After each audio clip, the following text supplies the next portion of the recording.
Halløj, det er Carsten Eskelund fra Carsten & Company på Radio 100 FM. Vi har fået fat i et tophemmeligt klip der fra Danmarks Radios nye satsning Talent 08. Prøv lidt med. Velkommen til. Værsgo at gå i gang. Jeg er siamesisk enling. Hvad er du? Jeg er siamesisk enling. Der er kun mig. Tusind tak, fordi du kom. Hej. Velkommen til. Hvad vil du gerne optræde med? Jamen, der er sket det uheldige, at jeg skulle komme til at sluge en ugle.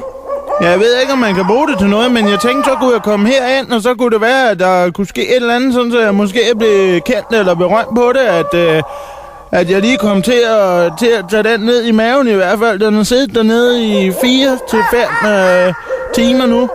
Så jeg håber, at den snart kommer ud, ellers så håber jeg, at jeg bliver berømt. Tak, fordi du kom. Ja, vi siger tak i hvert fald. Hør mere fra Carsten & Co. Download vores podcast på radio100fm.dk og lyt med mellem 15 og 18 på Radio 100 FM.